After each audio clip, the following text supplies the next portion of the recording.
ये कहानी है एक ऐसे अनाथ लड़के की जिसे जिंदा रहने के लिए हर दिन युद्ध भूमि में लड़ना पड़ता था। पर एक बार ऐसी ही लड़ाई के दौरान वो इतना ज्यादा जख्मी हो जाता है कि कुछ पलों में उसकी मौत होने वाली थी। मगर तभी उस दुनिया के एक बहुत ही ताकतवर भगवान उसे अपनी ब्लेसिंग देते हैं, जिसके बाद वो बेहिसाब ताकतवर हो जाता है और वो कसम खाता है कि वो इस ताकत के साथ उन लोगों की हिफाजत करेगा जो उसके दिल के करीब है। मगर क्या वो ऐसा कर पाएगा? क्योंकि उसकी इस बेमिसाल ताकत को बहुत सारे लोग अपना बनाना चाहते हैं। कहानी की शुरुआत में हमें जानने को मिलता है कि इस दुनिया में इंसानों और डेमी ह्यूमंस के बीच हमेशा युद्ध चलते रहते हैं और ऐसी ही एक लड़ाई इस वक्त एक गांव के सैनिक कुछ गोरिल्ला मॉन्स्टर्स के साथ कर रहे हैं। यहाँ इंसान गोरिल्ला मॉन्स्टर्स को मार रहे हैं, मगर ज्यादातर इंसान ही मारे जा रहे हैं। और यहाँ हमारा मेन कैरेक्टर काई एक गोरिल्ला मॉन्स्टर का अकेला सामना कर रहा था। सो तभी उसकी मदद करने के लिए उसका दोस्त मांसो आता है, लेकिन वो गोरिल्ला इन दोनों को बहुत ही आसानी से हरा देता है। और इसके बाद वो गोरिल्ला काई को यहाँ खत्म करने वाला था, लेकिन अगले ही पल में वहाँ एक शख्स आकर उस गोरिल्ला को ही खत्म कर देता है।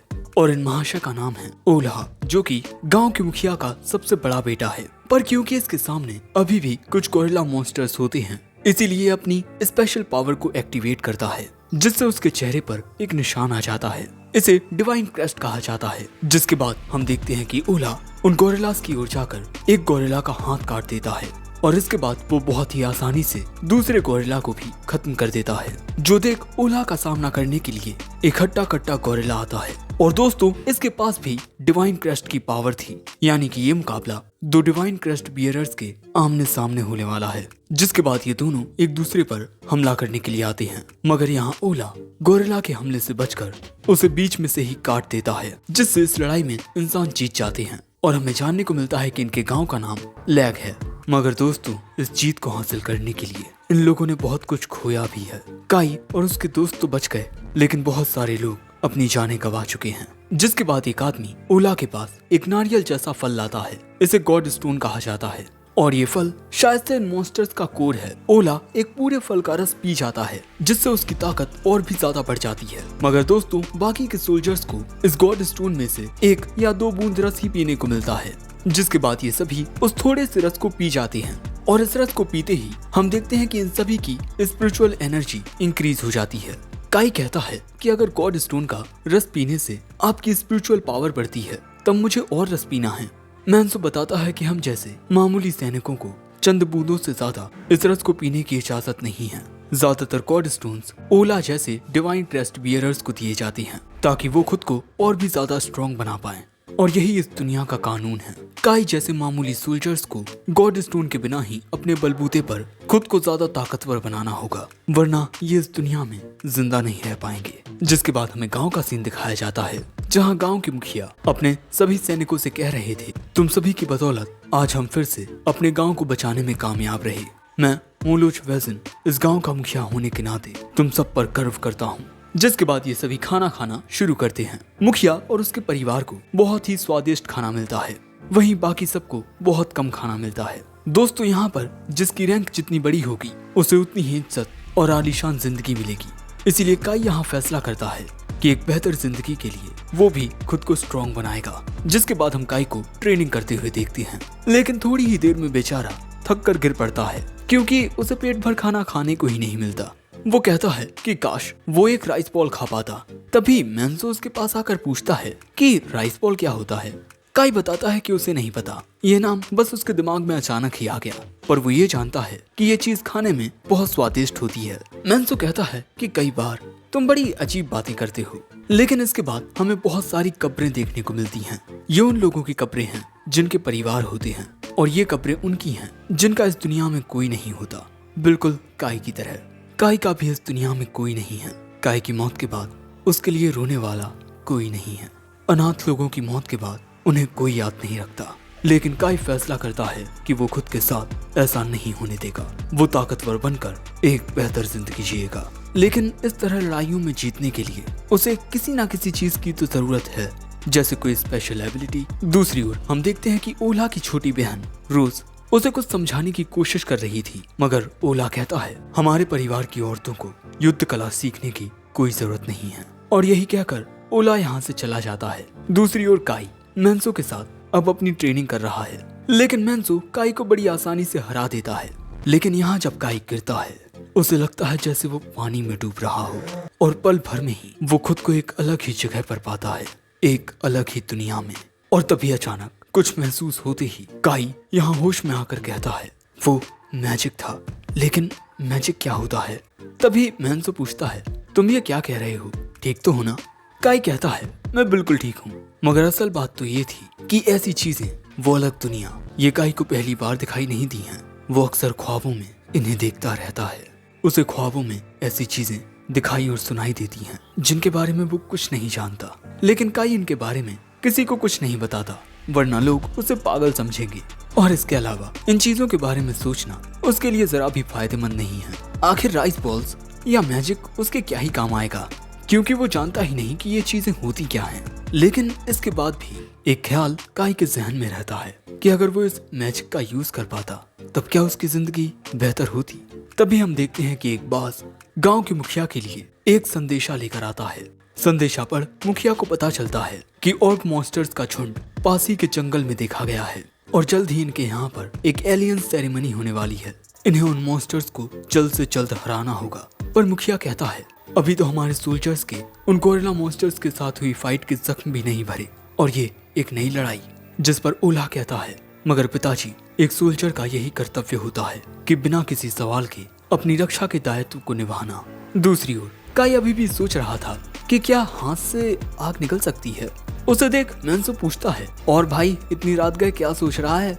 काई बताता है बस अपने एक ख्वाब के बारे में जिसमें हाथ से आग निकलती है। ये बात सुन मेंसो कहता है हाथ से आग निकालना, तुम्हें पता है मैंने एक कहानी सुनी थी कि बहुत पहले एक ऐसा मुसाफिर था जो बिना किसी चीज के अपने हाथ से आग निकाल सकता था।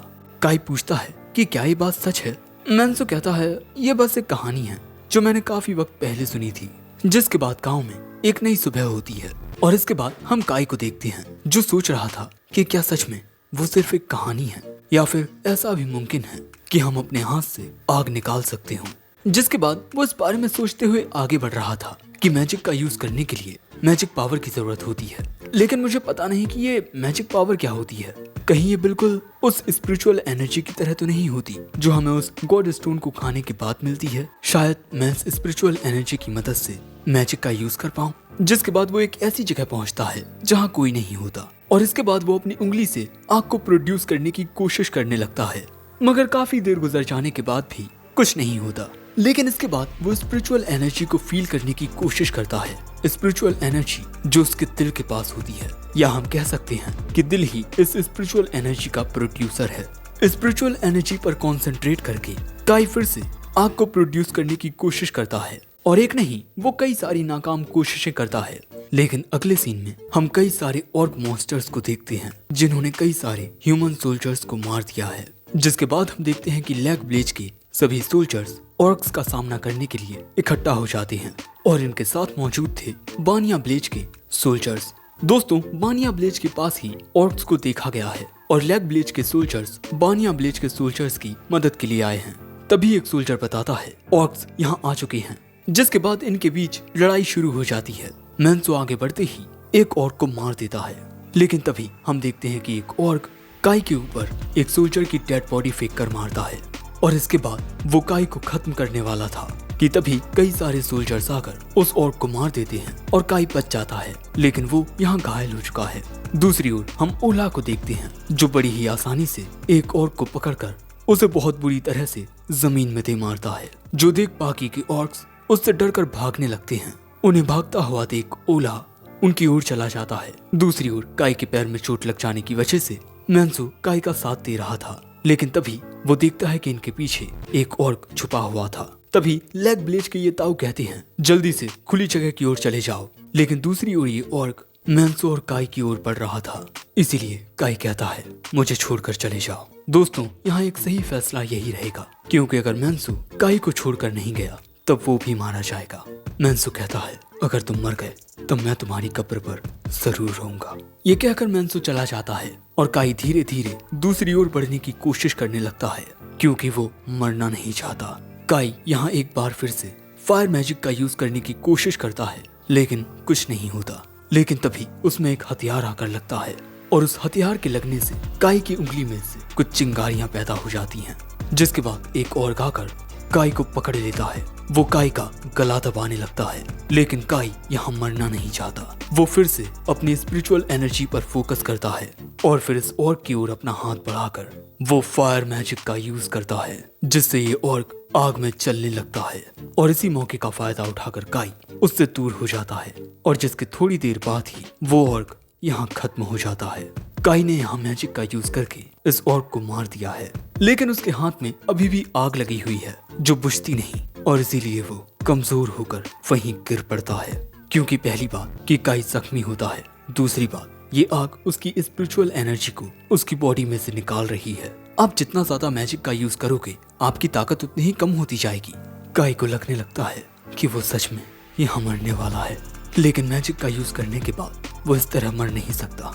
उसे कुछ भी करके अपने इस एनर्जी के फ्लो को ब्लॉक करना होगा। जिस तरह हम बांध बनाकर पानी के फ्लो को रोकते हैं, बिल्कुल उसी तरह। पर तभी ये और खड़ा हो जाता है। ये मरा नहीं था, बल्कि बस कुछ वक्त के लिए बेहोश हो गया था।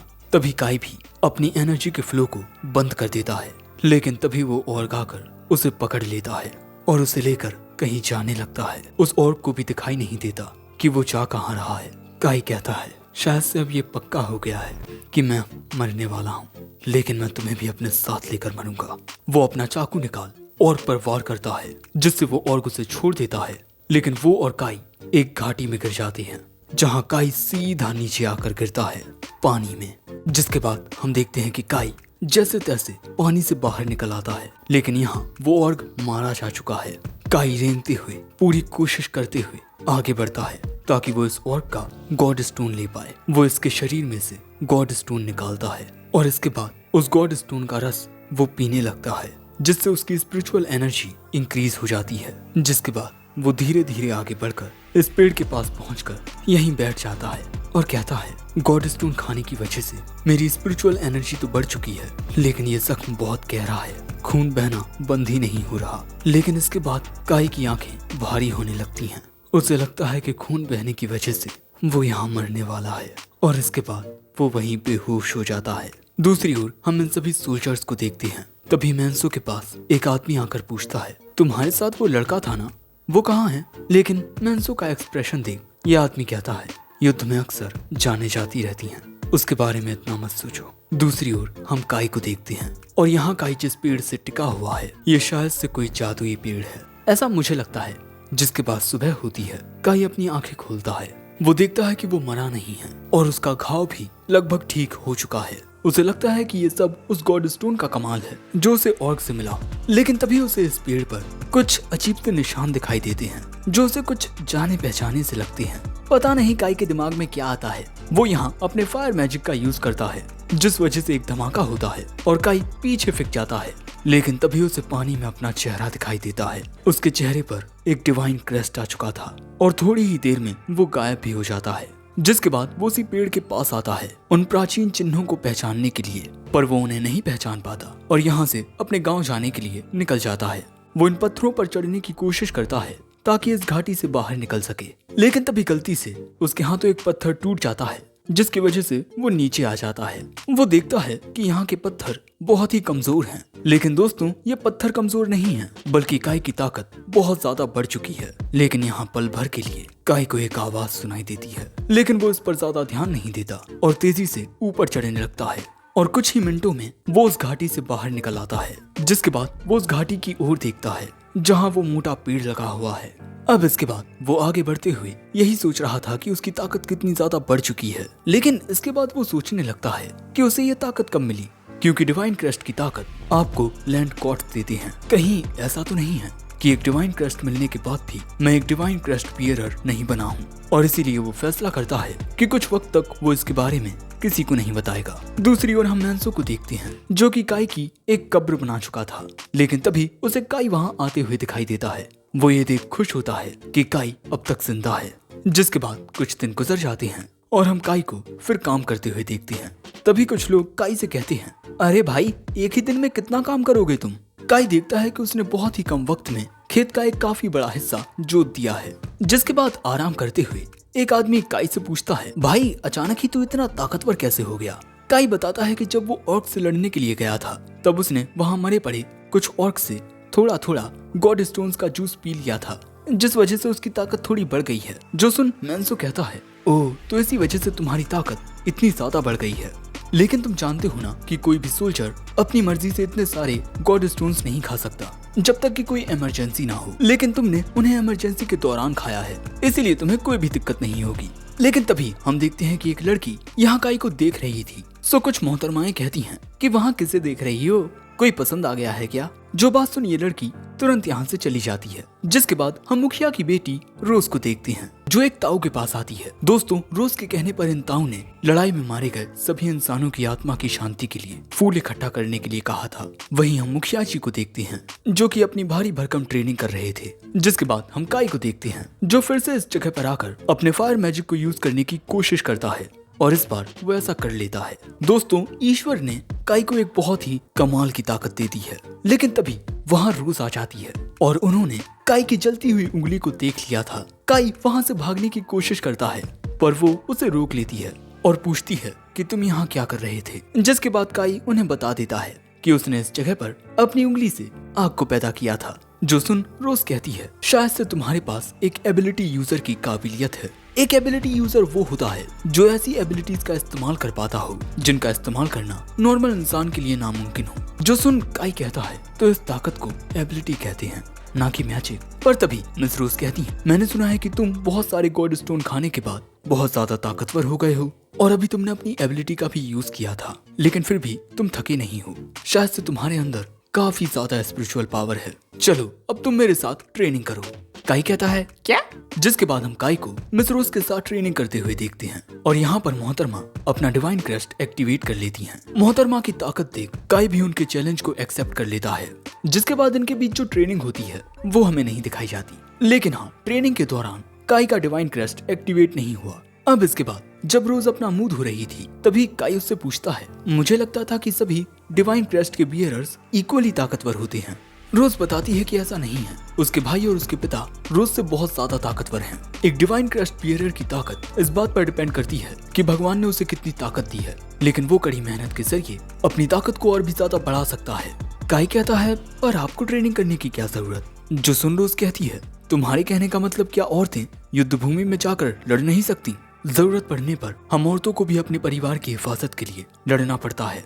और इसके बाद मिस रोज काई को कुछ और बताने वाली थी, लेकिन तभी एक सायरन बजता है और इसीलिए मिस रोज यहाँ से जाने लगती हैं ताकि कोई इन्हें देख ना ले। रोज यहाँ छुपकर ट्रेनिंग करने के लिए आती है, पर तभी काई पूछता है कि आप मुझे क्या बताने वाली थी? रोज कहती है, मेरे पास तुम्हें सब कुछ बताने का वक्त नहीं है, लेकिन मैं जल्द ही अपनी मंथली ग्रेव क्लीनिंग के लिए जाने वाली हूँ। तुम भी मेरे साथ चलना। क्योंकि दोस्तों जो रोज के लैंड गॉड हैं उनकी पूजा ईडा प्लेज में मौजूद श्राइन में होती है। जिसके बाद रोज यहाँ से चली जाती है और अगले सीन में हम रोज को कुछ सोल्जर्स के साथ ईडा प्लेज की ओर जाते हुए देखते हैं। यहाँ एक आदमी काई से पूछता है, काई क्या ये बात सच है कि मिस रोज ने हमारी स्क्वाड को इस काम के लिए इसीलिए चुना क्योंकि वो तुमसे बात करना चाहती थी? मैंसो कहता है, बकवास करना बंद करो। लेडी रोज को तो पता भी नहीं होगा कि काई है कौन, लेकिन जो सभी लोग थे उन्हें काई पर अभी भी शक था। जिसके बाद ये सभी एक जगह पर रुकते हैं और हमें जानने को मिलता है कि ईडा ब्लेज भी मोलोच फैमिली के अंडर आता था, लेकिन गोरिल्ला मॉन्स्टर्स ने यहाँ हमला करके इस गांव को अपना बना लिया। लेकिन इसके बावजूद भी इंसान यहाँ आते हैं यहाँ मौजूद भगवान की पूजा करने के लिए, लेकिन इस जगह पर अब फसल तक नहीं उगती। शायद से भगवान ने इस जगह पर अपनी कृपा बरसाना बंद कर दिया है। तभी मिस रोज आकर कहती हैं, मैं इस गांव का थोड़ा चक्कर लगाना चाहती हूँ और इसके लिए मैं इस लड़के को अपने साथ ले जाना चाहती हूँ। जिसके बाद हम देखते हैं कि मिस रोज काई को कुछ मुरझाए हुए फूलों के पास लेकर आती हैं और वो यहाँ आकर अपनी स्पिरिचुअल एनर्जी का यूज करके यहाँ कुछ करती हैं। हमें जानने को मिलता है कि मिस रोज ने यहाँ भगवान से प्रार्थना की है कि वो इस जगह पर अपनी कृपा बरसाना फिर से शुरू कर दें और सिर्फ डिवाइन क्रेस्ट बियरर्स ही भगवानों से ऐसी प्रार्थनाएं कर सकते हैं। लेकिन इस गांव के भगवान की प्रार्थना करने के लिए अब इस गांव में कोई नहीं बचा, इसीलिए इस गांव के भगवान की ताकत कम हो चुकी है। लेकिन सिर्फ मिस रोज के प्रार्थना करने से कुछ नहीं बदलने वाला, क्योंकि वो ज्यादा ताकतवर नहीं है। लैक ब्लेज में रोज के पिता ईश्वर से प्रार्थना करते हैं, इसीलिए वहाँ की फसलें बहुत अच्छी होती हैं और इसीलिए रोज के पिता हमेशा ट्रेनिंग करते रहते हैं ताकि उनकी ताकत बरकरार रहे और ईश्वर हमेशा उन पर अपनी कृपा बरसाए रखें। साथ ही रोज काई को ये भी बताती है कि जितने ज्यादा लोग किसी भगवान की पूजा करेंगे वो भगवान उतने ही ज्यादा ताकतवर हो जाएंगे। और यही बात मिस रोज काई को बताना चाहती थी। दोस्तों, इस खंडर जैसी जगह पर एक अंडरग्राउंड रास्ता था। फ्लिन नाम का ये आदमी कहता है स्क्वाड 1 यहीं रुकेगी और बाकी सब हम मिस रोज के साथ अंडरग्राउंड जाएंगे। अब अंडरग्राउंड आकर हम देखते हैं कि ये लोग एक पत्थर को साफ कर रहे हैं जिस पर प्राचीन भाषा में कुछ लिखा हुआ है। दोस्तों, ये पत्थर इस गांव के भगवान का ग्रेव स्टोन है और यहाँ काई इस पत्थर को जैसे ही छूता है वो इस पर लिखे हुए शब्दों को पढ़ने लगता है, जिसके बाद वो दूसरी ओर आकर अब यहाँ लिखे शब्दों को पढ़ने की कोशिश करता है। लेकिन इस बार वो सिर्फ शब्दों को समझ पाता है लेकिन उन्हें एक सेंटेंस की तरह पढ़ नहीं पाता। तभी मिस रोज पूछती हैं, तुम ये क्या बड़बड़ा रहे हो? काई कहता है, अरे कुछ नहीं। पर इसके बाद हम देखते हैं कि कुछ गोरिल्ला मॉन्स्टर्स इनके इस ठिकाने पर नजर रख रहे हैं। वहीं यहाँ पर काई अब ईदा ब्लेज के भगवान के लिए यहाँ ऑफरिंग रखता है और हमें जानने को मिलता है कि मिस रोज का सपना है कि वो एक दिन ईदा ब्लेज को फिर से रीबिल्ड करें, क्योंकि उसे ही इस गांव के भगवान ईडालैंड की प्रोटेक्शन मिली है और इसीलिए ये उसकी जिम्मेदारी बनती है कि वो इस गांव में फिर से खुशियां लेकर आए, इस गांव में फिर से लोग रहें जो इस गांव के भगवान की पूजा करें। और ऐसा करना रोज की ख्वाहिश और जिम्मेदारी दोनों है।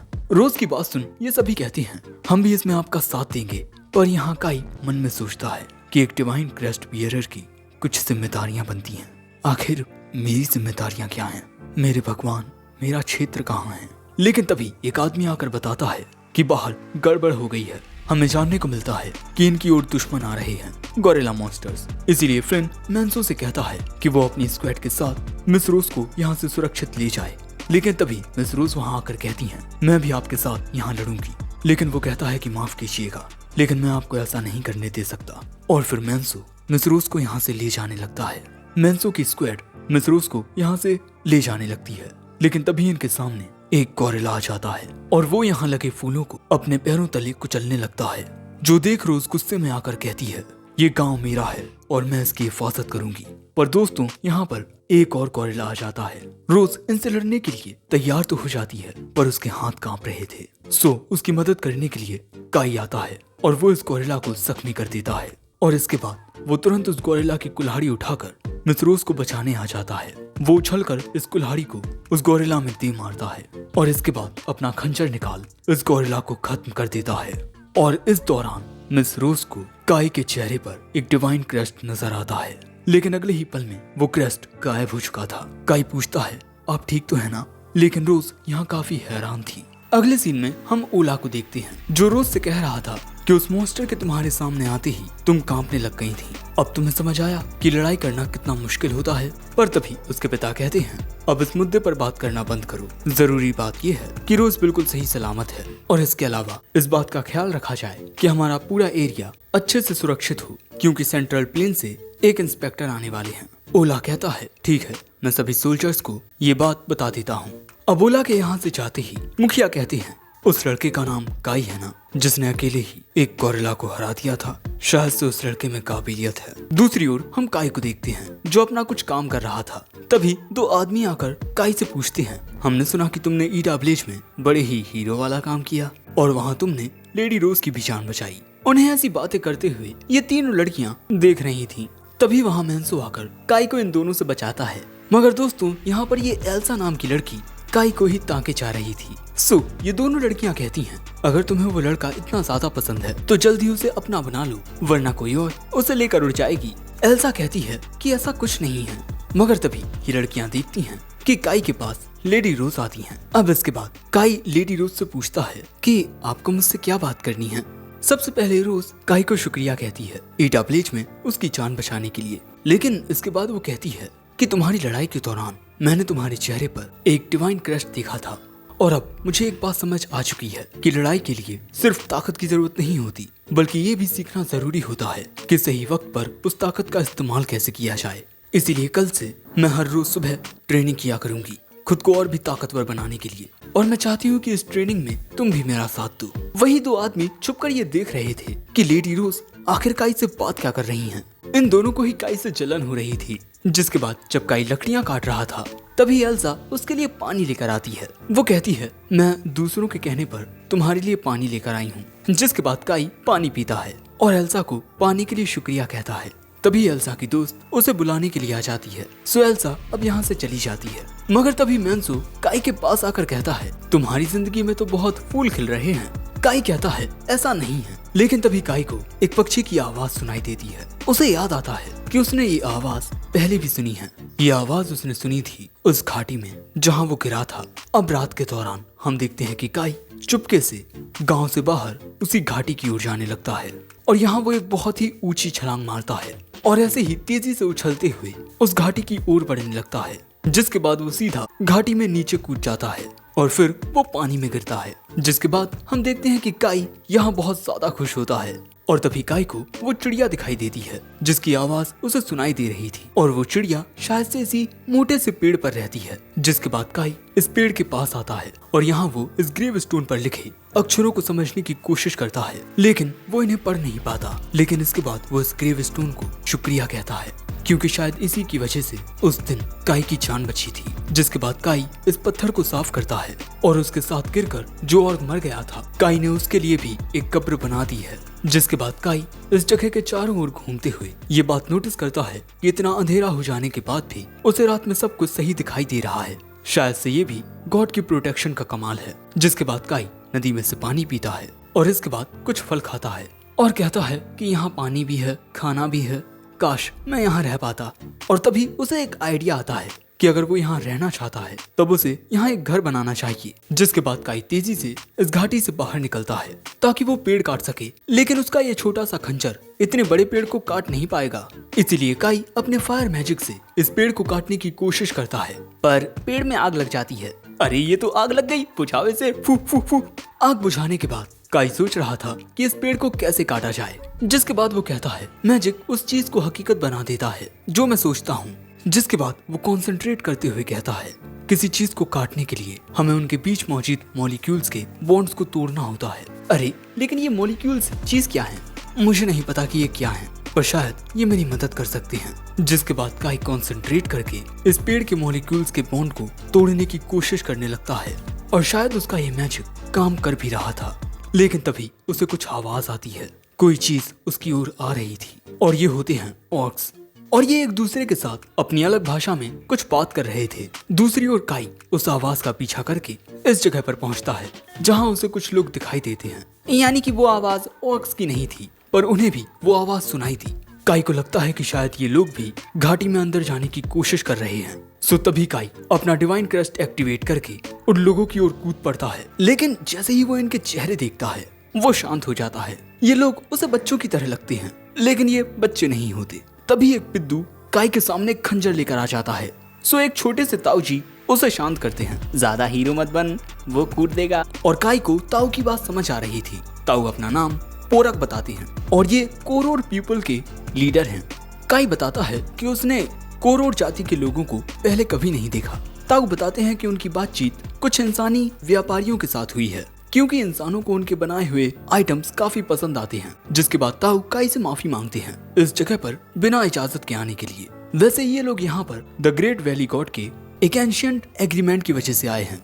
इन सभी को झुका हुआ देख काई कहता है आपको झुकने की जरूरत नहीं है। अब इसके बाद ताऊ बताते हैं कि आदि काल से ही जो इनकी जाति के लोग हैं वो जंगलों में रहते आए हैं और लैंड गॉड्स की पूजा करते आए हैं। लेकिन कुछ दिनों पहले इनके लैंड गॉड को छीनने के लिए कुछ और सोल्जर्स ने इन पर हमला कर दिया और हमें उनसे लड़ने की ताकत नहीं थी, इसीलिए हमें उस जगह से अपनी जान बचाकर भागना पड़ा। पर अब आप ही हमें बचा सकते हैं, हमारे आर्बिट्रेशन गॉड। काई पूछता है कि एक आर्बिट्रेशन गॉड क्या होता है।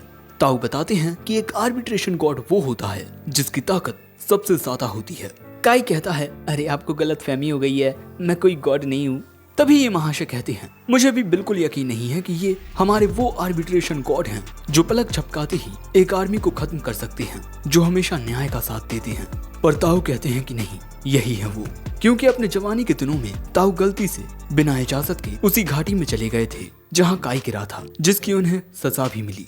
ताऊ लगभग अंधे हो चुके हैं, लेकिन अभी भी ताऊ की बूढ़ी आंखें डिवाइन चीजों को देख पाती हैं, जैसे स्पिरिचुअल एनर्जी की रोशनी, और उन्हें काई के अंदर एक स्पिरिचुअल लाइट नजर आ रही है। और मुझे पूरा यकीन है कि आप ही हमारे वो आर्बिट्रेशन गॉड हैं जिन्हें द ग्रेट वैली गॉड की प्रोटेक्शन मिली है। आगे ताऊ बताते हैं कि वैली गॉड की प्रोटेक्शन के बदले इन्होंने एक सैक्रिफाइस भी किया है। और वो सैक्रिफाइस थी ताऊ की अपनी पोती। और ताऊ ने अपनी पोती आरू को घाटी के अंदर भेज दिया है। ये सुन काई कहता है कि उसे कोई भी सैक्रिफाइस नहीं चाहिए, मगर इन लोगों ने एक रस्सी की मदद से आरू को नीचे भेजा है। जो देख काई तुरंत नीचे घाटी की ओर दौड़ पड़ता है, क्योंकि भाई लोग इनकी रस्सी टूट चुकी है। हम देखते हैं कि काई भागते हुए नीचे आता है और आरू के पास पहुंच उसे जगाने की कोशिश करता है, मगर गिरने की वजह से आरू बहुत ज्यादा जख्मी हो चुकी है। काई यहाँ अपने मैजिक का यूज करने की कोशिश करता है। वो आरू के जख्मों को हील होते हुए इमेजिन करने लगता है। उसकी बॉडी के सेल्स रिकवर हो रहे हैं, लेकिन काई को पता ही नहीं होता कि भाई सेल क्या होता है। इसके बाद काई सोचता है कि क्या उसका मैजिक काम किया। शायद से आरू को होश में आने में थोड़ी देर लगेगी, लेकिन तभी काई को ऑर्क्स की आवाज आती है। हम देखते हैं कि ऑर्क्स यहाँ पहुंचकर तबाही मचाने लगे हैं और कोरोर जाति के ये छोटे लोग उनका सामना जरा भी नहीं कर पाते। लेकिन यहाँ ये महाशय ताऊ की हिफाजत कर रहा था। वहीं एक ऑर्क एक लड़की को मारने वाला था, लेकिन तभी उसकी मदद के लिए वहाँ काई आ जाता है और वो उस ऑर्क को मार देता है। लेकिन काई वहाँ देखता है कि बहुत सारे कोरोर घायल हो चुके हैं। तभी काई की नजर दो बड़े ऑर्क्स पर जाती है और इनमें से एक ऑर्क एक डिवाइन क्रेस्ट बियरर था, मगर इसने यहाँ बहुत खून खराबा कर दिया है। जो देख काई को गुस्सा आता है, मगर अगले ही पल में एक आवाज उससे कहने लगती है कि इन सबको खत्म कर दो।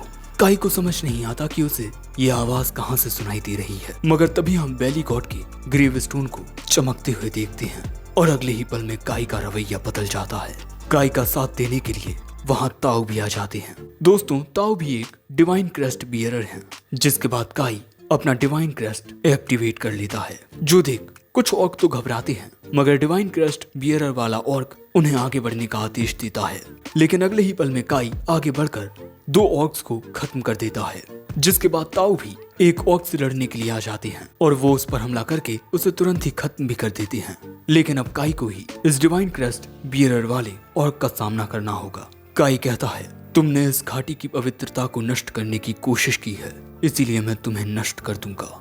वो ऑर्क कहता है, ये हम ऑर्क्स और कोरोर के बीच का मामला है, तुम इंसान हो, इससे दूर रहो। पर काई कहता है, तुमने इस घाटी में आकर गलत किया है। और अगले ही पल में काई की बॉडी में से एक ऑरा निकलने लगता है। काई कहता है, इस घाटी में शांति बनाए रखने के लिए मुझे तुम्हें खत्म करना होगा।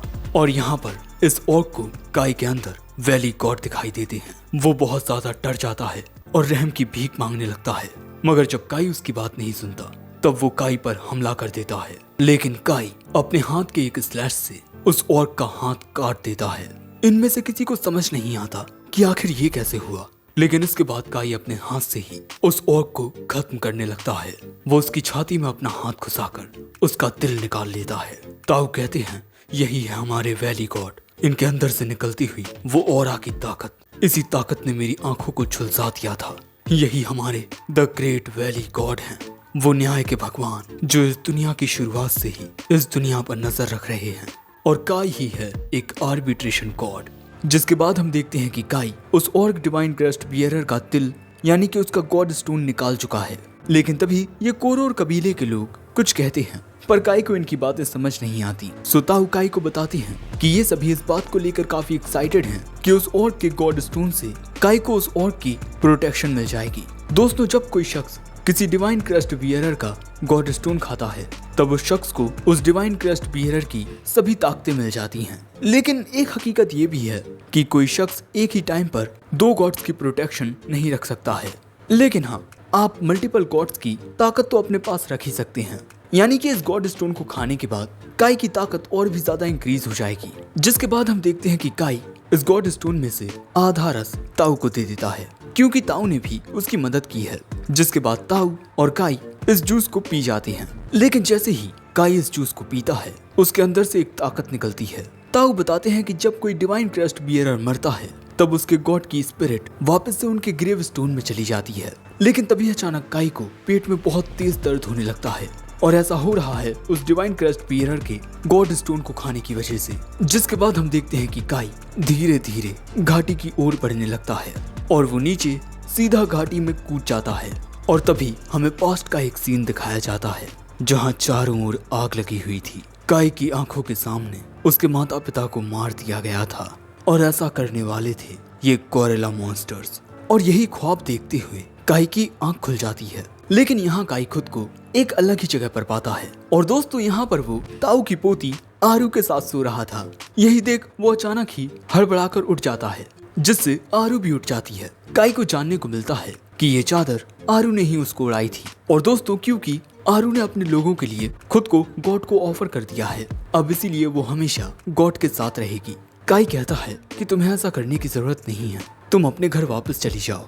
पर आरू का कहना होता है कि अगर वो अपने घर वापस गई तब वो वहाँ सिर्फ बदकिस्मती लेकर जाएगी। लेकिन जैसे ही काई फिर से कहता है कि तुम्हें वापस घर चले जाना चाहिए, आरू कहती है कि नहीं, मैं जिंदगी भर आपकी सेवा करूंगी और आपको छोड़कर कभी नहीं जाऊंगी। इससे पहले कि काई कुछ और कहता, वो नोटिस करता है कि सुबह हो चुकी है, उसे जल्द से जल्द अपने गांव वापस लौटना होगा। इसीलिए वो आरू से ये कहकर चला जाता है कि तुम भी अपने घर वापस चली जाओ। लेकिन आरू चिल्लाकर कहती है कि वो वापस नहीं जाएगी। और जैसे ही काई ऊपर पहुंचता है, ये सभी लोग वहाँ उसका इंतजार कर रहे थे, उसे फिर से एक और बार शुक्रिया कहने के लिए। ताऊ कहते हैं कि आपने हमारी मदद की है, अब हम जिंदगी भर वैली गॉड की सेवा करेंगे। काई कहता है कि आपको ऐसा करने की कोई जरूरत नहीं है। ताऊ कहता है कि प्लीज हमें वैली गॉड की सेवा करने दीजिए, हम सब इस घाटी में एक छोटा सा घर बनाकर वहीं रह लेंगे, प्लीज। काई कहता है ठीक है, लेकिन तुम में से कोई भी घाटी में नहीं जाएगा। और अब जैसे ही काई यहाँ से जाने लगता है, तभी ताऊ उसे रोक लेते हैं। फिर अगले सीन में हम काई को गांव में देखते हैं। वो मिस रोज के पास ट्रेनिंग करने के लिए आ चुका है, मगर मिस रोज कहती हैं तुम्हें आने में इतनी देर कैसे हो गई? हाँ, काई कहता है माफ कर दीजिए, वो आज मेरी आंख थोड़ी देर में खुली। जिसके बाद इनकी ट्रेनिंग शुरू हो जाती है। दूसरी ओर जब ये लोग अपना काम कर रहे थे, तभी यहाँ मुखिया जी आकर पूछते हैं कि काई नाम का वो लड़का कहाँ है। मैंसो इन्हें काई का पता बताता है। अब अगले सीन में हम देखते हैं कि मुखिया जी काई के साथ एक मुकाबला करने वाले हैं और इनका मुकाबला देखने के लिए यहाँ काफी सारे लोग थे। काई को तो समझ ही नहीं आ रहा कि उसके साथ ये सब क्या हो रहा है।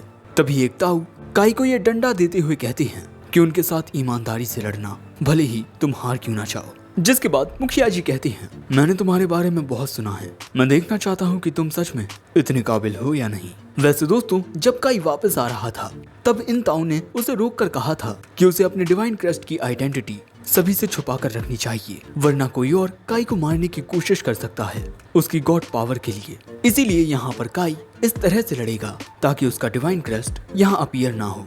जिसके बाद दोस्तों इनके बीच का मुकाबला शुरू होता है। हम देखते हैं कि मुखिया जी लगातार काई पर हमला करना शुरू कर देते हैं, जिस वजह से काई का डिवाइन क्रेस्ट अपीयर हो जाता है। लेकिन इसके बाद काई वक्त रहते मुखिया जी के हमले से बच जाता है और अब तक उसका डिवाइन क्रेस्ट भी गायब हो जाता है। लेकिन उसके बाद मुखिया जी फिर से काई पर हमले करना शुरू कर देते हैं और जब काई उन पर हमला करने की कोशिश करता है, तब मुखिया जी उसकी लाठी ही तोड़ देते हैं।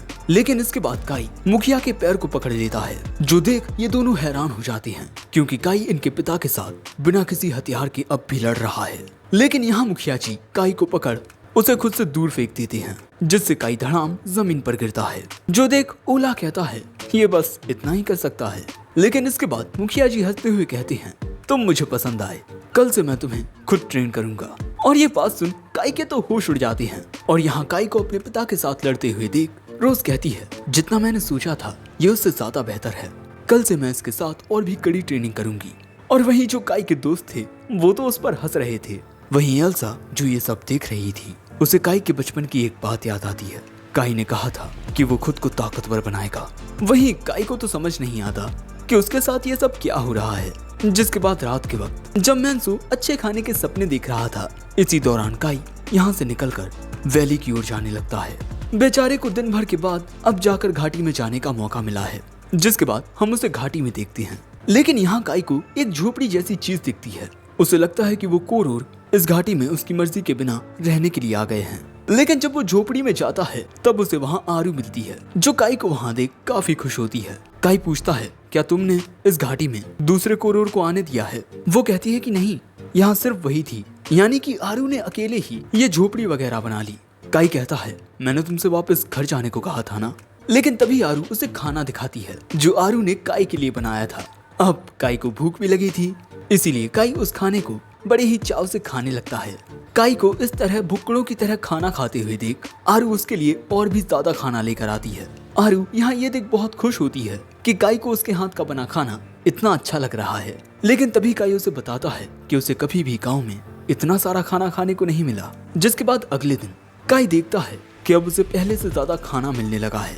जो देख ये लोग उसके पास आकर कहते हैं, भाई तुम्हें ज्यादा क्यों मिला, हमें क्यों नहीं। जो देख आंटी इन पर गुस्सा करते हुए कहती हैं, अगर तुम लोगों को ज्यादा खाना चाहिए तो ज्यादा मेहनत करो। और यही सब देख मैंसो कहता है, भाई तेरी जिंदगी में तो सच में बहुत सारे फूल खिल रहे हैं। और यही सब देखते हुए एल्सा एक बंदे को कुछ ज्यादा ही खाना दे देती है। और यही देख वो आदमी कहता है, मैडम जी मैं आपको इतना ज्यादा पसंद हूँ। हाँ।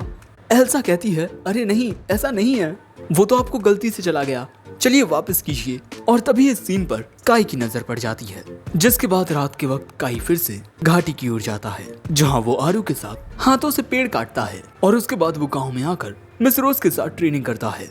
रात में फिर से घाटी में जाकर जब वो काम कर रहा था तब वो आरू को भी कुछ करते हुए देखता है, जिसके बाद वो गांव में आकर अपना मेहनत भरा काम करता है। रात में वो फिर से घाटी में आता है और यहाँ वो देखता है कि आरू हमेशा खाना खाने से पहले भगवान से प्रार्थना करती है।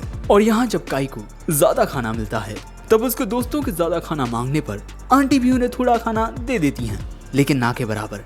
रात के वक्त काई घाटी की पास वाली जगह पर जाता है जहाँ इन कोरोर ने अपना छोटा सा कबीला बसा लिया है, जिसके बाद हम इन सबको ये बहुत बड़ा पत्थर निकालने की कोशिश करते हुए देखते हैं। पर जब ये ऐसा नहीं कर पाते तब इनकी मदद के लिए मुखिया जी आते हैं। और यहाँ मुखिया जी अपना पूरा जोर लगाकर इतने बड़े पत्थर को अकेले ही उठा लेते हैं। पर दोस्तों इस दौरान काई को मुखिया जी की पीठ पर चोटों के निशान दिखाई देते हैं। अब रात के वक्त घाटी में काई अपनी एनर्जी से इस फूल को फिर से खिलाने की कोशिश कर रहा था, पर वो ऐसा कर नहीं पाता। काई को अभी भी बहुत सारी चीजें सीखने की जरूरत है। अब अगले दिन हम एल्सा को देखते हैं। तभी काई वहाँ आता हुआ पूछता है, तुम ये क्या कर रही हो एल्सा? एल्सा बताती है कि वो ये देख रही है कि ये सारे फूल हर साल की तरह कितनी खूबसूरती से खिल रहे हैं। एल्सा बताती है कि ये सभी फूल उन बीजों से उगे हैं जो बीज एल्सा का परिवार अपने गांव से लाया था। दोस्तों एल्सा का परिवार एक दूसरे गांव में रहता था, पर मॉन्स्टर्स ने उस गांव को तबाह कर दिया। इनका गांव तो खत्म हो गया, पर उस गांव के ये खूबसूरत फूल आज भी यहाँ जिंदा हैं। तभी काई कहता है, मुझे याद आया कि हम दोनों इस गांव में सेम विलेज से ही आए हैं। एल्सा कहती है, तुम इस बारे में भूल गए थे ना? काई कहता है, भूला नहीं था, बस मुझे याद थोड़ा कम रहा। लेकिन इसके बाद एल्सा कहती है, काई तुम सच में कमाल के हो, मुखिया जी तुम्हें खुद ट्रेन कर रहे हैं। काई कहता है, ऐसा कुछ नहीं है, अभी भी उसे बहुत कुछ सीखने की जरूरत है।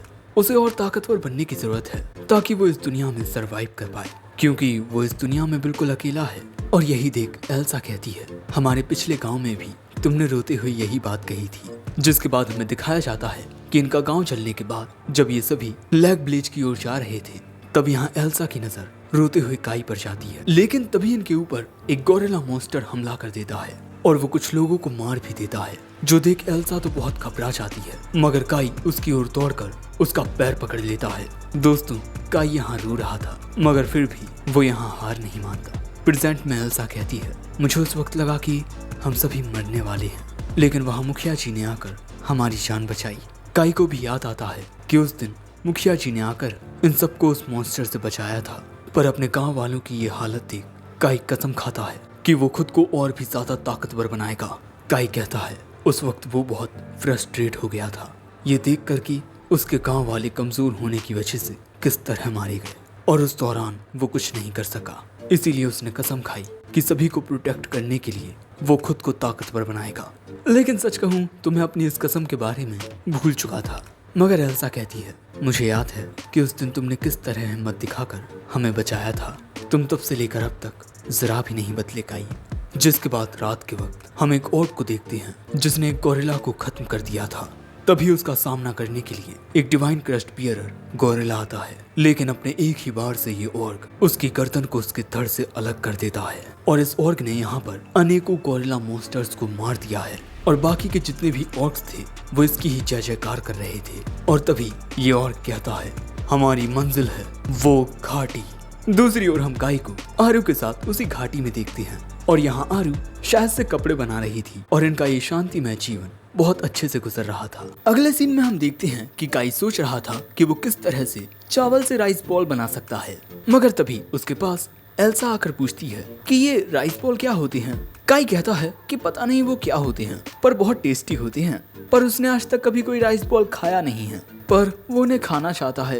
ये बात सुन एल्सा कुछ सोचने लगती है, मगर तभी वहाँ मेंसो आकर कहता है, काई जल्दी से वो बोरी वहाँ रखो। वहीं इन तीनों को काई से जलन हो रही थी। हम यहाँ काम करें और ये साला काई लड़की से बात करे। लेकिन तभी काई कुछ बोरियां उठा लेता है उन्हें रखने के लिए, और हम देखते हैं कि मुखिया जी यहाँ कुछ काम करवा रहे हैं क्योंकि आज इंस्पेक्टर आने वाले हैं। तभी ओला आकर अपने पिता से पूछता है कि क्या इस पूरी फसल को यहाँ से हटाना इतना ज्यादा जरूरी है। अगर इंस्पेक्टर ने इस फसल को देख भी लिया तब क्या हो जाएगा। मुखिया कहते हैं अगर इंस्पेक्टर ने इस फसल को देख लिया तब हमें ना चाहते हुए भी उसे फसल देनी पड़ेगी, जिससे किसानों को खाने के लिए फिर कम फसल मिलेगी। ओला कहता है कि आखिर इसमें दिक्कत ही क्या है, हमें उस इंस्पेक्टर का भरोसा जीतने के लिए उसे कोई ना कोई तोहफा तो देना ही पड़ेगा। सो मुखिया कहते हैं कि किसानों के बारे में सोचना इंस्पेक्टर के बारे में सोचने से ज्यादा जरूरी है। चारों ओर इसी बारे में बातें हो रही थी कि कैपिटल से एक इंस्पेक्टर आने वाला है और इसीलिए ये सभी अपनी फसलें छुपा रहे हैं। जिसके बाद हमें ये भी जानने को मिलता है कि इंस्पेक्टर भी एक डिवाइन क्रस्ट बियरर है, पर उसकी ताकत मुखिया से भी ज्यादा है। जिसके बाद हम देखते हैं कि गांव में अब इंस्पेक्टर का स्वागत किया जा रहा है।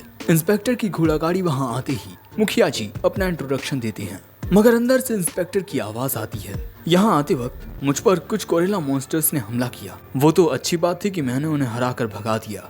रोज ये जान हैरान होती है कि क्या अकेले ही कई सारे गोरिल्ला मॉन्स्टर्स को हरा दिया। जिसके बाद इंस्पेक्टर घोड़ा गाड़ी से बाहर निकलता है और इस बोने का नाम है गैंडल। गैंडल रोज को देखते ही कहता है, ओह तो तुम हो ब्लैक ब्लिच की वो खूबसूरत व्हाइट लेडी। तुम्हारी त्वचा तो बहुत ही आकर्षक है। तुम्हारे पिता तुम्हारा काफी अच्छा ख्याल रखते होंगे। रोज कहती है कि मैं भले ही एक लड़की हूँ, लेकिन एक डिवाइन क्रस्ट बियरर होने के नाते मुझे लड़ने के लिए भी तैयार रहना चाहिए। गैंडल कहता है, औरतों का काम लड़ना नहीं बल्कि घर पर रहकर बच्चे पैदा करना है। और इसके बाद वो ओला से कहता है, और तुम्हें भी उन डेमी ह्यूमंस को गाँव से दूर रखने का काम अच्छे से करना चाहिए। ओला कहता है, जी जैसा आप कहें। और इसके बाद जब ये लोग आगे बढ़ते हैं तब काई की नजर गैंडल के साथ मौजूद एक आदमी पर जाती है और उस पर उसे खून लगा दिखाई देता है। इन महाशय को मोनेस्ट्री ऑफ मास से भेजा गया है। ये रास्ते में गैंडल से मिले और उसके साथ ही इस गांव में आ गए। वैसे इन महाशय का नाम नागा है। जिसके बाद हम देखते हैं कि गैंडल इनका सारा अनाज देख रहा था। इतना कम अनाज देख वो कहता है, क्यों क्या हुआ, तुम अपने मुखिया की जिम्मेदारी सही से नहीं निभा रहे क्या? आखिर फसल इतनी कम क्यों है? मुखिया जी कहते हैं, मुझे इसके लिए माफ कीजिएगा। पर तभी गैंडल कहता है, वैसे मैंने सुना है कि कुछ गांव वाले अपनी फसलें छिपा देते हैं, कहीं आपने तो ऐसा नहीं किया ना? मुखिया कहते हैं, नहीं ऐसा नहीं है, बल्कि खराब मौसम की वजह से फसलें सही से उगी नहीं हैं। जो सुन गैंडल कहता है, अगर मौसम खराब हुआ तो मेरे जाने के सफर में मुश्किल आ सकती है, शायद मुझे कुछ दिन यहीं रुकना पड़ेगा। अब अगले सीन में रोज अपने पिता से कहती है वो यहाँ रुक कर चाहता है कि हम यहाँ उसकी अच्छे से सेवा करें, और उसकी कितनी घटिया सोच है, औरतें सिर्फ बच्चे पैदा करने के लिए होती हैं। सो उसके पिता कहते हैं, लॉर्ड गैंडल के बारे में अच्छे से बात करो, वो महाराज को रिप्रेजेंट करते हैं। दूसरी ओर हम काई को देखते हैं जो मिस्टर नागा के पास आता है उन्हें शुक्रिया कहने के लिए, क्योंकि वो यहाँ मरे हुए लोगों के लिए प्रार्थना कर रहे थे। पर मिस्टर नागा कहते हैं, ये तो मेरा कर्तव्य है। वैसे तुम वही लड़के हो ना जो काफी सारे गॉड स्टोन्स खाने के बाद काफी ताकतवर हो गया? देख कर लगता है कि मैं और तुम एक जैसे हैं। मोनेस्ट्री होने के नाते ये मेरी ट्रेनिंग का एक हिस्सा है कि मैं खुद को ताकतवर बनाने के लिए गॉड स्टोन्स कंज्यूम करूं।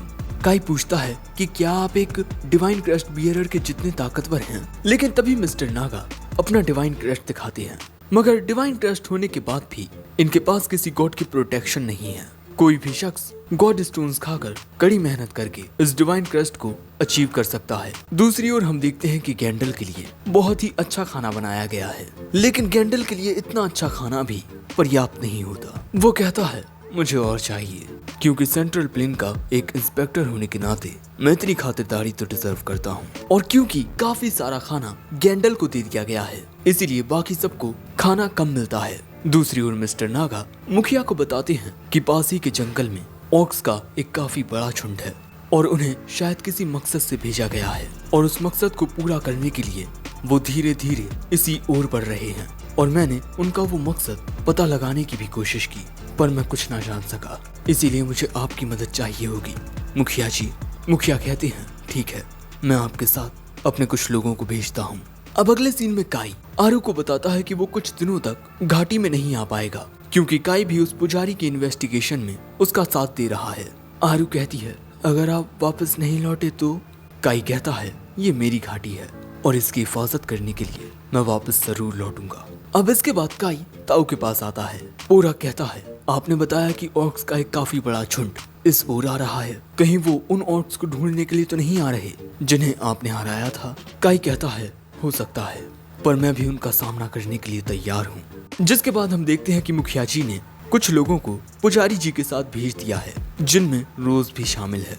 वैसे पुजारी जी के साथ ओला को जाना था, पर ओला को उन गोरिल्ला मॉन्स्टर्स को इन्वेस्टिगेट करने का काम दिया गया है जिन्होंने गैंडल पर हमला किया था। दोस्तों, काई भी पुजारी जी के साथ जा रहा था, मगर तभी एल्सा वहाँ उसके लिए खाना लेकर आती है, चावल के बने राइस बॉल्स। और ये एल्सा ने बड़ी मेहनत से बनाए हैं, लेकिन इन राइस बॉल्स को देखते ही काई को ना जाने क्यों अपनी माँ की याद आ जाती है, जिनका जिक्र उसके जहन में पिछले कई सालों से नहीं आया। मगर तभी मैंसो उसे बुला लेता है, इसीलिए उसे जाना पड़ता है। जिसके बाद हम देखते हैं कि ये लोग थोड़ी दूर आ चुके हैं और यहाँ पुजारी जी शायद से नक्शा देख रहे हैं। और यहाँ रोज काई से कुछ पूछने वाली थी, लेकिन वो पूछती नहीं। लेकिन तभी एक आदमी आकर इन्हें बताता है कि उस जगह पर ये लोग देखते हैं कि इनके आगे थोड़ी दूरी पर बहुत सारे गोरिल्ला और ऑर्क्स मरे पड़े थे, लेकिन इनमें गोरिल्ला मॉन्स्टर्स ज्यादा थे, यानी कि इस लड़ाई में ऑर्क्स की ताकत ज्यादा रही होगी। काई कहता है कि आखिर ये ऑर्क्स चाहते क्या हैं। रोज कहती है कि कल रात उसने मिस्टर नागा की बात सुनी थी, वो सभी ऑर्क्स किसी मकसद पर आए हैं, शायद से किसी चीज की तलाश पर, और उसी चीज की तलाश मिस्टर नागा भी कर रहे हैं। इनकी बातें सुन मिस्टर नागा इन्हें बताते हैं एक भविष्यवाणी के बारे में कि इस इलाके में एक ऐसा ताकतवर भगवान आएगा जिसे नजरअंदाज नहीं किया जा सकता। और मिस्टर नागा ऑर्क्स का पीछा इसीलिए कर रहे हैं ताकि उनका पीछा करके वो उस भगवान और उसके ग्रेव स्टोन तक पहुंच सके, क्योंकि उस गॉड की ताकत बेमिसाल है। वो जिसे भी अपनी प्रोटेक्शन देगा वही जाति सबसे ज्यादा ताकतवर कहलाएगी। काई पूछता है कि आखिर ये किस तरह का भगवान है। मिस्टर नागा बताते हैं कि इनके हाई प्रीस्ट ने इन्हें बताया था कि इस इलाके में वो गॉड आएगा जिसे काबू करना किसी के भी लिए नामुमकिन है। एक ऐसा गॉड जो अच्छा भी है और बुरा भी। वो चाहे तो दुनिया को रोशनी से भर सकता है और चाहे तो अंधकार से। काई मन में कहता है कहीं ये वैली गॉड की बात तो नहीं कर रहे।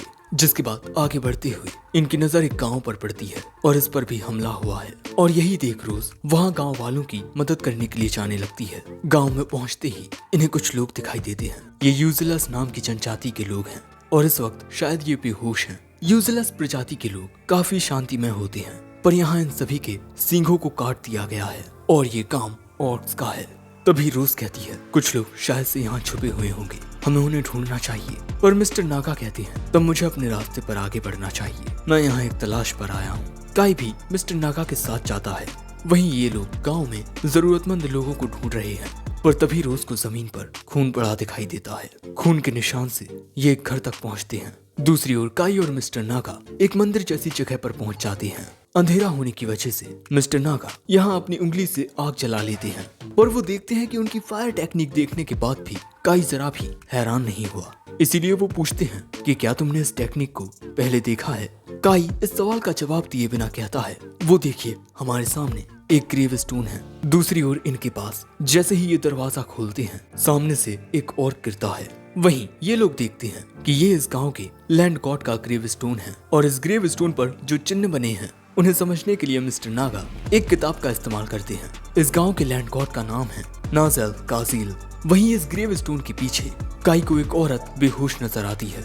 अगले सीन में हम देखते हैं कि ये लोग उस औरत को बाहर लेकर आ गए हैं। वहीं रोज की टीम को उस छोटे से घर में 3 ऑर्क्स मिले, यानी कि इस गांव में तबाही ऑर्क्स की मेन फोर्स ने नहीं बल्कि सिर्फ इन 3 ऑर्क्स ने फैलाई है।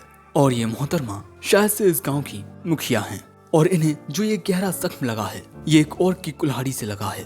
काली नाम का ये बंदा कहता है एक गॉड की प्रोटेक्शन होने के बाद भी एक औरत इन ऑर्क्स को नहीं हरा पाई। लेकिन ये बात रोज सुन लेती है और तभी मिस्टर नागा इन मोहतरमा की तलवार उठाकर कुछ चेक करते हैं और इसके बाद बताते हैं कि इन्हीं मोहतरमा ने अपनी तलवार से इन तीनों ऑर्क्स को मारा है। जो बात सुन रोज काफी हैरान होती है कि एक औरत ने अकेले ही 3 ऑर्क्स को हरा दिया। मिस्टर नागा बताते हैं कि क्या हुआ होगा। यूजलेस प्रजाति के लोगों के सींग काफी अच्छी कीमत पर बिकते हैं, इसीलिए इन ऑर्क्स ने यहाँ हमला किया। लेकिन लोगों को बचाने के लिए इनकी मुखिया आईं, जिन्होंने बहादुरी के साथ इन ऑर्क्स से लड़ाई की। इसने उनका ध्यान भी भटकाया ताकि बाकी के गांव वाले यहाँ से सुरक्षित बचकर निकल पाएं। दोस्तों, एक यूजलेस और एक ऑर्क के बीच जो ताकत का फासला होता है वो बहुत बड़ा होता है। लेकिन इस ताकत के फासले को जानते हुए भी मोहतरमा पीछे नहीं हटी और बहादुरी से दुश्मनों का सामना किया ताकि वो अपने लोगों को बचा सकें।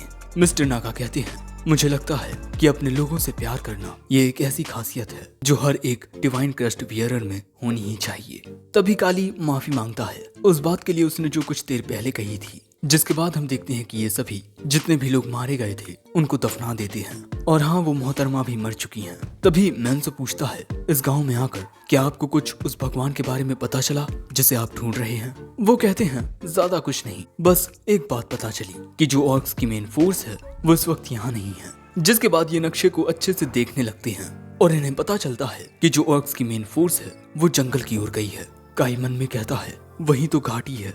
काई कहता है, मेरी स्पीड थोड़ी ज्यादा है, मैं आगे जाकर ये चेक करता हूँ कि क्या आपका कहना सच है। मिस्टर नागा कहते हैं, ठीक है, तुम पहले चले जाओ। दूसरी ओर हम कोरोर लोगों को देखते हैं। ताऊ कहते हैं, मुझसे इंसानी भाषा में बात करो वरना वो सब भी डर जाएंगे।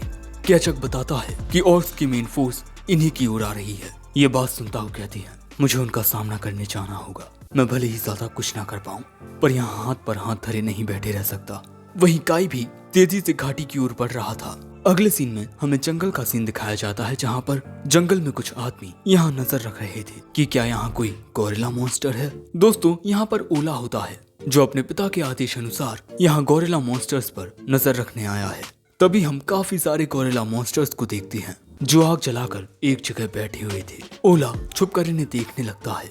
यहाँ पर ये गोरिल्ला मॉन्स्टर्स बहुत ज्यादा तादाद में थे और ओला के पास इतने आदमी नहीं थे कि वो इन सभी गोरिल्ला मॉन्स्टर्स का सामना कर पाए। लेकिन यहाँ ओला कहता है, लेकिन हमें उन गोरिल्ला मॉन्स्टर्स को हराना होगा जिन्होंने इंस्पेक्टर पर हमला किया था, क्योंकि ये हमारे गाँव की इज्जत का सवाल है। ये बात सुनिए ताऊ ओला को समझाती है और ना चाहते हुए भी ओला को पीछे हटना पड़ता है। अब वापस जाते हुए एक लड़का कहता है, गोरिल्लास और ऑर्क्स के बीच चीजें और भी ज्यादा बिगड़ती जा रही हैं, ना जाने क्या हो रहा है। दूसरी ओर यूजिलेस के गांव में हम इन सबको देखते हैं और ये लोग आपस में बात कर रहे थे कि ना जाने काई को कुछ पता चला होगा या नहीं। मैंसो कहता है, ये तो हमें काई के वापस आने के बाद ही पता चलेगा। तभी मिस रूस कहती हैं, अभी ज्यादा देर नहीं हुई है, मुझे उसके पीछे जाना चाहिए। मगर पुजारी जी उससे कहते हैं, हमें उस बच्चे पर भरोसा रख, उसके आने का इंतजार करना चाहिए। और ये कहने के बाद मिस्टर नागा ईश्वर से प्रार्थना करने के लिए जाने लगते हैं। जिसके बाद हम मिस्टर नागा को एक ऊंची जगह पर बैठा हुआ देखते हैं। वो यहाँ ध्यान लगा रहे थे और तभी उनके अंदर से बहुत ही पावरफुल एनर्जी से बनी 2 आंखें निकलती हैं और वो जंगल की ओर जाती हैं, काई के पास। हम काई को देखते हैं जो तेजी से घाटी की ओर आगे बढ़ रहा था। वो घाटी के रास्ते पर आकर देखता है कि वहाँ पर ऑर्क्स के पैरों के निशान हैं। लेकिन अगले ही पल में कोई काई पर हमला कर देता है। काई अपने खंजर से उसके हमले को रोकता है, लेकिन इसके बाद वो देखता है कि ये तो केचक है। तभी वहाँ केचक की और साथी आ जाते हैं और उनके पीछे से आते हैं ताऊ। जिसके बाद ताऊ काई को पूरी सिचुएशन बताते हैं और वैसे केचक ने गलती से काई को दुश्मन समझकर उस पर हमला कर दिया था। काई कहता है, तुम सबको इतना खतरा उठाने की जरूरत नहीं थी, मैं हूं ना घाटी की हिफाजत करने के लिए। सो केचक कहता है कि घाटी को बचाने का हमारा भी कर्तव्य बनता है, क्योंकि घाटी के पास हमने अपना नया गांव बसा लिया है। तभी ताऊ कहते हैं, हम सब ने खुद को वैली गॉड को समर्पित कर दिया है और उनकी सेवा में हम सब कुछ कर सकते हैं। इनकी ये बातें सुन काई खुश हो जाता है। लेकिन तभी जंगल में हम देखते हैं कि बड़े बड़े पेड़ों को काटते हुए ऑर्क्स इनके सामने से घाटी की ओर बढ़ रहे हैं। इतने सारे ऑर्क्स को देख ताऊ कहते हैं, हमें सही रणनीति से काम करना होगा। मगर काई कहता है, हमारे पास रणनीति बनाने का वक्त नहीं है, हमें उन्हें तुरंत रोकना होगा।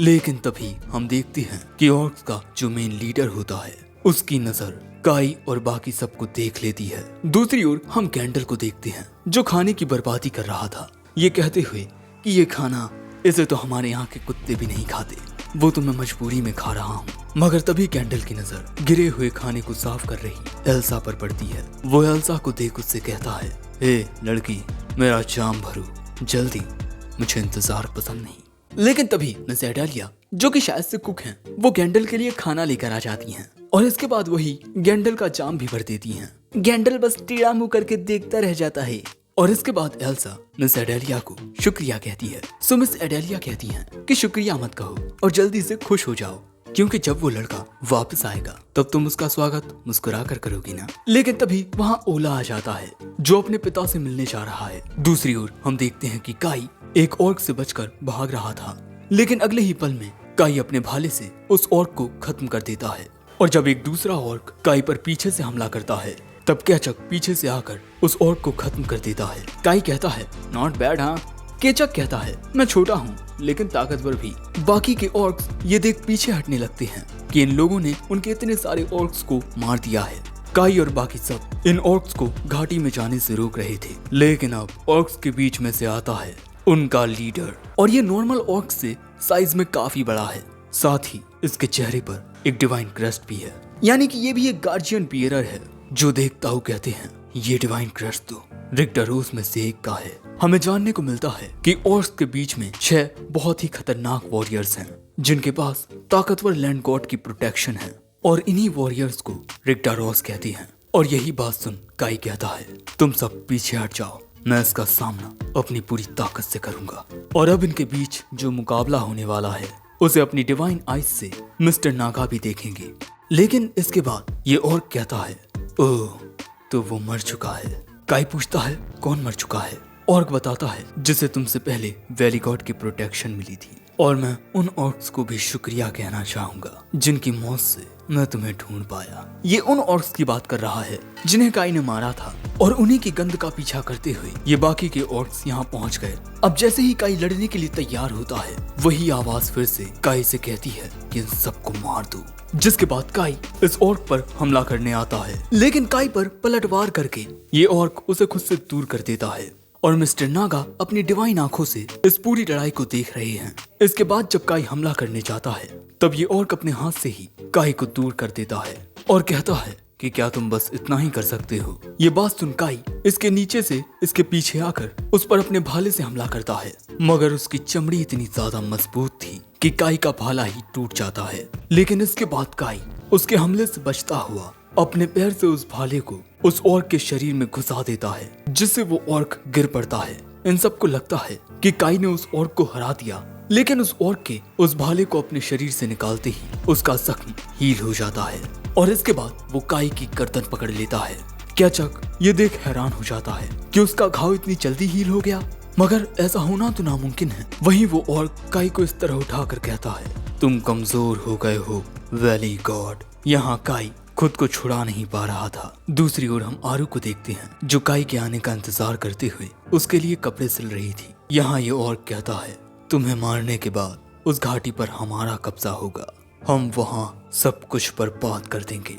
लेकिन ये बात सुन काई कहता है मैं तुम्हें ऐसा नहीं करने दूंगा, और इसके बाद वो इस पर आग से हमला कर देता है, जिस वजह से वो ऑर्क काई को खुद से दूर फेंक देता है। वहीं मिस्टर नागा की ये दिव्य नजरें अपनी आंखों से सब कुछ देख रही थी, लेकिन तभी वो ऑर्क अपने हाथ को हील करके कहता है तुम इस तरह मुझे नहीं हरा पाओगे। लेकिन तभी काई फिर से उसे आग में जलाने लगता है, लेकिन इस बार काई की आग का सामना करते हुए वो ऑर्क काई में लात मार उसे दूर फेंक देता है। इन्हें समझ नहीं आता कि आग का उस पर असर क्यों नहीं हुआ। ये ऑर्क हंसते हुए कहता है मेरे भगवान मेरी हिफाजत कर रहे हैं। दोस्तों जो गॉड्स होते हैं वो अपने वेसल्स की हिफाजत करते हैं, और अब काई अपना खंजर निकालते हुए कहता है इसकी चमड़ी बहुत मोटी है और अगर इसे कोई घाव लग भी जाए तब वो बहुत जल्दी हील हो जाता है, और मैजिक का भी इस पर कोई असर नहीं होता। आखिर मैं क्या करूं। वहीं दूसरी ओर एल्सा इन फूलों को देखते हुए कहती है तुम ठीक तो हो ना काई। लेकिन तभी अचानक मौसम और भी ज्यादा बिगड़ने लगता है। हम देखते हैं कि काई और वो ऑर्क फिर से लड़ने लगे हैं, लेकिन यहाँ काई का खंजर ही टूट जाता है और उसके पास जो पोटली थी उसमें से भी ये राइस बॉल बाहर गिर जाती हैं। इस ऑर्क की ताकत देख केचक कहता है इसकी ताकत तो बहुत ज्यादा है, इसे हराना तो नामुमकिन है। वहीं मिस्टर नागा ये देखते हुए कहते हैं अगर ऐसा ही चलता रहा तो उस भगवान की ताकत डेमी ह्यूमंस के हाथ लग जाएगी। वहीं यहाँ काई मन में कहता है अगर मैं यहाँ हार गया तो ये सबको खत्म कर देगा। मगर तभी काई की नजर राइस बॉल्स पर जाती है और उसे अचानक ही वो सारी चीजें याद आती हैं जो उसने अब तक सीखी हैं, और यहाँ उसे एक आइडिया आता है। लेकिन तभी वो ऑर्क 2 गिरे हुए राइस बॉल्स को अपने पैरों तले कुचल देता है और काई बाकी के 2 बचे हुए राइस बॉल्स को अपने पास रख लेता है। पर तभी वो ऑर्क कहता है, क्या हुआ वैली गॉड, अब तुम मुझसे लड़ोगे नहीं। लेकिन यहाँ काई ने हार नहीं मानी है। वो अपनी पावर को अवेकन करते हुए कहता है, अब मैं वो करूंगा जो मैं जानता भी नहीं। यहाँ पर ये ऑर्क अब काई पर हमला करने वाला था, लेकिन तभी काई उछलकर बस अपने हाथ से ही उस ऑर्क के हाथ को काट देता है। पता नहीं काई कौन सी ताकत का इस्तेमाल कर रहा है, लेकिन हम उसके चमकते हुए हाथ को देख सकते हैं। और काई के उस चमकते हुए हाथ को देख ताऊ कहते हैं, अरे ये तो वो तलवार है जो कुदरत के नियमों के परे है। और इसके बाद जब वो ऑर्क काई पर हमला करने आता है, तब काई अपने हाथ के स्लैश से हमला करके उसके आर्मर को तोड़ते हुए उसे एक बहुत ही ज्यादा गहरा जख्म दे देता है, जिसके बाद वो और कुछ नहीं कर पाता और वहीं मर जाता है। और यही सब देख मिस्टर नागा कहते हैं, क्या ये लड़का उन ताकतों का इस्तेमाल कर सकता है जिनके बारे में कोई नहीं जानता। मगर दूसरी ओर ना जाने रोज को क्या हो जाता है। वो अचानक ही चलते हुए गिर पड़ती है, जो देख बाकी सब तुरंत उसके पास आते हैं और हमें रोज के पैर पर एक अजीब सा निशान दिखाई देता है। दूसरी ओर काई उस ऑर्क के गॉड स्टोन को निकालकर उसके रस को पी लेता है, जो देख ये ऑर्क्स और भी ज्यादा घबराने लगते हैं। लेकिन उस रस को पीने के बाद काई की ताकत बहुत तेजी से बढ़ने लगती है। उसकी ताकत इतनी ज्यादा बढ़ती है कि वहाँ हवाएं चलने लगती हैं, एक अजीब सी स्पिरिचुअल एनर्जी के साथ, जो देख बाकी के ऑर्क्स डरकर भाग जाते हैं। मगर अगले ही पल में सब थम जाता है। काई वहीं बेहोश होकर गिर पड़ता है। सभी कोरोर तुरंत उसकी ओर जाते हैं और हमें पल भर के लिए इस जगह पर ये अजीब सी लाल रंग की रोशनी दिखाई देती है। कोरोर काई को जगाने की कोशिश करते हैं, पर यहाँ का ये जो मौसम है वो बहुत बुरे ढंग से बदल रहा था। तो अब काई के साथ क्या होगा ये जानेंगे हम अगले पार्ट में। अगला पार्ट देखने के लिए वीडियो को लाइक और चैनल को सब्सक्राइब कर दो। मैं मिलता हूँ जल्दी एक नए वीडियो में, तब तक के लिए सायोनारा।